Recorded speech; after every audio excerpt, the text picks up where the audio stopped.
Welcome friends to the course International Business.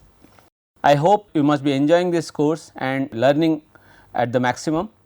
So, in the initial lectures, the first 3 lectures we discussed about the introduction and we are still carrying on with it, and we started also with the mode of entry. Actually what we are now carrying on is the mode of entry, which started from the second lecture, and the third lecture was also on the same, and today the fourth lecture also will continue with the mode of entry. So, what we had done in the mode of entry into the international business, because as I had said earlier also, international business has its own complications, right. The complications arise because of the political climate, the cultural climate, the social climate, the different habits and all, and the government regulations. So, it is not that easy, it is very complicated. So, how should you enter? How should a firm enter? Why it should enter, that is very we have understood, because there is a market expansion, there is a need to expand your business, the markets are getting saturated in the home markets. So, all these are fine, but how do you enter, how should you enter, right. So, in this we talked about 2 different aspects. One is the trade related aspect which we have covered, and the contractual also we covered, right. In trade related we covered like exporting, direct and indirect, then we covered piggybacking and counter trade, which we covered. Then in the contractual we covered what is franchising, licensing, turnkey projects, then management contracts, contract manufacturing, strategic alliance, and then we had started with the investment entry, in which we just started with the FDI, and in the last lecture we had just stopped at the FDI. Okay. So, today we will start from there, right, and we will go into the other forms which come under the investment mode category, right. So, FDI, we all understood why FDI is so important, because every government today is trying to attract foreigners or foreign companies to come into it to raise its employment level and try to earn a better foreign revenue and all. So, that is one thing we discussed. The next thing is which is very popular as a mode of entry is joint venture. Now, what is joint venture basically? Venture originates from adventure. So, the name comes from adventure, which means new, either market or technology or environment. So, there is a new market, new technology or new environment. So, you are looking at a new thing which you are not much aware of. A joint venture is a binding contract between 2 venture partners to set up a project either in the home country or host country or some third country, right. In this case, both parties are committed to joint risk taking and joint profit sharing. The biggest advantage of joint venture is that both the partners, they jointly take the risk and the profit. So, now the element of risk is shared, right. So, this happens true mostly in cases where there are huge investments required, for example, petrochemical, oil refinery. So, there a firm cannot take the risk, because you might try to drill and then you might not touch oil. So, in such a condition it is safer to go for a joint venture, right. So, example I have brought is, here you can see Volvo and Uber have announced that they would form a joint venture to produce self driving cars, right. So, which is also self driving driverless cars we talk about, which Google is also doing at the moment. Mahindra and Mahindra has recently entered into a joint venture with Renault to manufacture cars. So, these are some examples, and as I said, all this you can see are generally being done when it is a capital intensive industry, especially I am saying, right. The next one is a wholly owned subsidiary. Now, what is a wholly owned subsidiary? It is a company that is completely owned by another company, as the name suggests itself. The company that owns the subsidiary is called the parent company or holding company, right. The parent company will hold all of the subsidiaries common stock, right. Example, let us look at a popular example. A popular example of wholly owned subsidiary is Volkswagen AG, which wholly owns the Volkswagen Group of America and its distinguished brands Audi, Bentley, Bugatti, Lamborghini and Volkswagen. So, this is the firm entirely holds the complete subsidiary, all the subsidiaries are completely owned by them. Marvel Entertainment, which you must be looking at, Avengers and all kind of movies today coming, right, and EDL Holding Company LLC are wholly owned subsidiary of the Walt Disney Company. So, many a times we are not aware of this wholly owned subsidiary, the parent company, sometimes we are not aware even of that, but we think of the subsidiaries as a individual brand, but then they are controlled by somebody else, right. Coffee giant Starbucks Japan is a wholly owned subsidiary of the Starbucks Corporation. Okay. So, these are some of the examples where you can learn that a parent company is holding the entire stake of the subsidiary. Okay. Understanding a holding company, a company that owns the assets, but does not have any operations, activities or other active business itself, right. Johnson and Johnson is the holding company, the subsidiaries are Janssen Pharmaceutica, DePuy Synthesis, LifeScan, Actelion, Neutrogena and Ethicon. So, these are subsidiaries. Sometimes we are not aware of it, many times we are not aware, even we were students also, we do not know, we think they are different companies, but actually they are wholly owned subsidiaries basically, right. What are the advantages? The parent organization can exert full control over its operations in a foreign nation, right. So, all the policies are made and they are controlled, right. The parent organization does not require to reveal its technology to others, because the parent organization looks the whole activities of the subsidiary alone, right. There is a cost synergy, because a parent and its subsidiaries could use common financial systems, share the administrative services and develop joint marketing programs. So, that is an advantage that you have, but as I always say, if there is an advantage, there is also a disadvantage. Now, what are the disadvantages? Establishing a subsidiary is an expensive undertaking, because the parent organization needs to make 100% equity investment in its subsidiary. So, you own it. So, to own that you have to put lot of capital. So, this capital now is a risk, right, which you have already taken. So, if you have taken the risk, the fruits are also sometimes yours, right. So, the parent company also bears all the risk of its subsidiaries. So, some of the subsidiaries, if they do not do well, it is the risk comes to the holding company, the parent company. Similarly, say it is a risky proposition, if the subsidiaries do well, say then the profit also comes to the holding company, again the parent company. So, these are the advantages and the disadvantages of the wholly owned subsidiary. Now, this is a case, these are some examples I have brought. Now, there are logos of various companies with the names also, and identify the entry mode strategies of these companies in India. So, what I have done is I have brought some cases, for example, how Starbucks entered into India, how has Walmart entered into India, how has Nike entered into India, Nestle, Coca-Cola, KFC, Domino's, Microsoft, McDonald's, Siemens, and you can find more in this picture, right. So, what you can do is you can take all of these individually and try to read through and find out what is the entry mode, how they have entered into in India, these companies. Today these companies are doing pretty well in India. So, how did they enter? How did what was the method? Was it a wholly owned subsidiary? Was it a strategic alliance? Was it an FDI route? Was it like a a joint venture? Was it a merger? What was it exactly? Was it a piggybacking? What was it? What was the method they adopted to enter into the Indian market? Okay. Now, what factors affect the entry mode? So, you have learned the entry the methods, but what are the factors that affect them? So, there are two basic factors, internal, right, and the external factors. So, in internal factors what comes is the firm size, right, the international experience, technological capability and the product characteristics. So, a firm when it enters into the new market, the factors that affect is what is the size of the firm. It is generally it is more easier if the firm size is large, it is generally easier, and because they have large international experience, there is a correlation between them, right. Technological capability are also good with big firms, right, and similarly the product characteristics. So, when you are entering, what is the kind of what is the product you are selling and how it is acceptable in the, whether it is acceptable in the foreign markets or not. So, that thing also counts. What are the external factors? Some of them are only given here, not all, but you can take it. What are they? The cultural distance. Now, there is a very interesting, what is cultural distance? How culturally two nations are different from each other. you might be geographically very close, but culturally very different, right.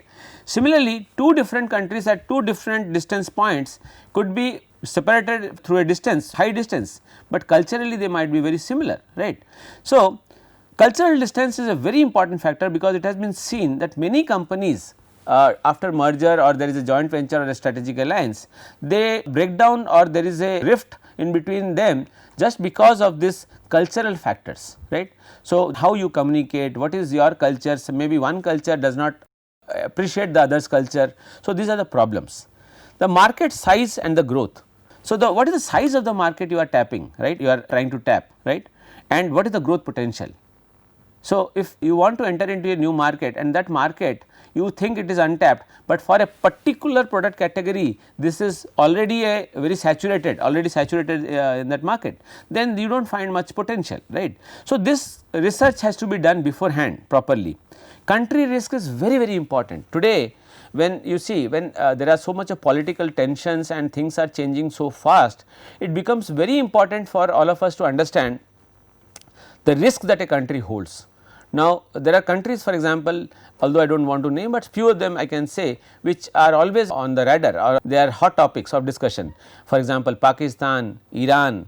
So, basically the oil exporting countries, and then in the European also you can find some of the nations which are always into some, some discussion. So, but how much risk this country holds? African countries do hold much. So, the underdeveloped and the developing ones are always at the point of discussion. So, country risk is very important. If I set up a business, I enter into the country, but then the law is so rigid or something, then I am not able to do something, I am not able to expand my business, and if I do, I may be taken in a wrong way. So, the point is and sometimes people are put behind bars because of, for example, India had a very I can comment because I am an Indian, I can talk about Indian policy. So, India at one time when there was FERA, at that time there was one case where an Indian company, a very important executive of the Indian company, right, was arrested because of FERA violations, but today the same would not have hold true because of the change in policy, right. So, that is one case. And then legal barriers of course are very important, because in some country what you define bribe may be different in another country. So, it is just a gift. So, how those things are defined. So, corruption, how do you define bribery, corruption and all. So, these are very important, right. So, let us see some of the internal factors. Smaller firms have limited financial and human resources at their disposal, while larger firms possess greater productive resources, greater market power, greater knowledge and economies of scale. International experience, the firm's potential to project the cost and returns, to gauge the market demand, to assess the customer need and to evaluate the true economic worth of the foreign market also helps, right. On the other hand, firms with lesser experience tend to perceive greater uncertainty and are likely to wrongly estimate the risks and returns. So, many a times the experience counts, right. If you have a good experience and you can estimate the potential in the another market, it helps you and gives you the returns. Firms which possess high R&D capability face greater risk of leaking proprietary technology to their rivals. So, technological capability also is an internal factor which also impacts, right. Finally, what was the product characteristics we are talking about?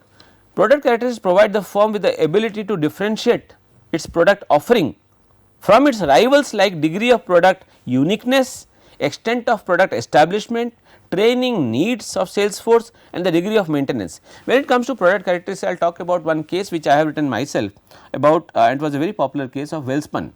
Welspun fell into a very difficult situation very recently on the it was a case of product placement, where their towels which they said to be made up of very fine cotton, they say the Egyptian cotton, it was a case that they which was actually not true, and because of this reason the company Welspun fell into a very difficult situation. There was a case against it, they were sued in the US court, and there was a lot of difficulties which Welspun had to face, right. So, this is because they did not understand how to handle the international business condition in a proper manner, right. External, as I said, greater the cultural distance between the home and the host country, greater will be the uncertainty. and greater will be the cost of collecting information and communication. Sometimes it is very interesting to note that what is right in one country is may be considered wrong in another country because of the cultural problems, right. Larger the size of the market, the greater is the potential for growth. If it is a large market, why is India so popular today? Why is everybody eyeing towards India? Because India has a large population base and the economy is growing, right. So, every company is thinking that if it can set a foothold in India, they would obviously do well because of its sheer size, right. Country risk emanates from political and economic factors, both of which significantly influence the political attractiveness of a country. Why would anybody go to a country where there is a lot of instability and there is a fear of the company not doing well, right. For example, in the past Iraq and Iran were very popular for such cases. Legal barriers also, I said, imposition of tariffs and quotas on the import of foreign products and excessive trade regulation encourages local production and will lead the firm to go for an equity entry mode like wholly owned subsidiary or joint venture. So, for example, you see India, for example, I would like to criticize here, it is good or bad, we have to take it in a different taste, but Indian government has been trying to protect the local producers, which is fine, because absolutely fine, because our country is not so is not a developed country and we are in the stage of growing. It is absolutely fine, we need to support our domestic producers also, but sometimes this, what is the limitation, what is the right limit, that we need to understand, and this sometimes makes it difficult for the foreign firms, especially when in India, because of issues like patent not being described properly, cyber security laws not being described properly, there is a problem of legal problems that arise when firms come to India. Many a times it has been seen that the firm drug manufacturers, they find that their products are being copied and they can do nothing because the laws does not support them, right. Okay. So, this is the mode of entry. So, there are two things which is very important. You can see on the x we have taken the degree of ownership and control, and on the y we have taken the extent of investment and risk, right. So, on basis of these two factors we have tried to divide the various modes of entry in terms of the ownership and risk, right, investment risk. So, basically if you see exporting comes at the low, right, that means investment risk is low and ownership is also low, and maximum wholly owned subsidiary, the investment is high, risky, and but the ownership is also very high, that means 100%, you are saying 100%, right, the parent company holds all the risk. So, these are the different conditions. Strategic joint venture also falls in a similar condition where the degree of ownership is suitably high, investment risks are also high. So, they are basically, as I said, capital intensive industries, oil exploration, drilling, etc., shipbuilding and all, right. And if you look at the other cases, for example, licensing, franchising, they relatively come under the low degree of ownership and low investment risk, right. So, these are some of the, and there are other things also which are explained, the greenfield acquisition and FDI equity based and all these things explained. What you can do is just go through this diagram and try to understand and try to place the other modes of entry that you have been just now we have discussed, try to place them in the according to the x and y axis, right, according to their coordinates. Okay. Now, this is a case study which I have brought for discussion. So, today in this class we will be discussing this case study. This is a real case study. So, first I will discuss the case, and after we discuss the case I have 2-3 questions which I have set up, and then there are possible answers, right. What we will do is first you go with me through the case. So, this is a case of Indian Oil Corporation. IOC has formed a wholly owned subsidiary in Mauritius, right, Indian Oil Mauritius Limited, with a huge projected investment. The company is setting up a state of the art bulk storage terminal at Maruj to stock 24,000 metric tons of vital petroleum products, auxiliary and bunkering facility, and 25 modern petrol and gas stations. Okay. It is in the process of building infrastructure for storage, bottling and distribution of Indian LPG and market servo lubricants in Mauritius. Besides, IOC also has formed a wholly owned subsidiary in Sri Lanka, right. One is in Mauritius, the other is in Sri Lanka, known as Lanka IOC Private Limited. Now, this LIOC, Lanka Indian Oil Corporation, took over 100 retail outlets owned by Ceylon Petroleum Corporation, which is their local, in February 2003. It is the only private owned company besides the state owned Ceylon Petroleum Corporation, okay, that operates retail petrol stations in Sri Lanka. Building and operating storage facilities at Trincomalee Tank Farm, LIOC is involved in bulk supply to industrial customers. So, this is the basic case study, right. It is a small caselet, in fact, it is not a case study, it is a caselet, right. So, let us continue. In order to facilitate operations, Lanka Indian Oil Corporation, the government of Sri Lanka has extended the following concessions. Now, this is how you attract the foreign players.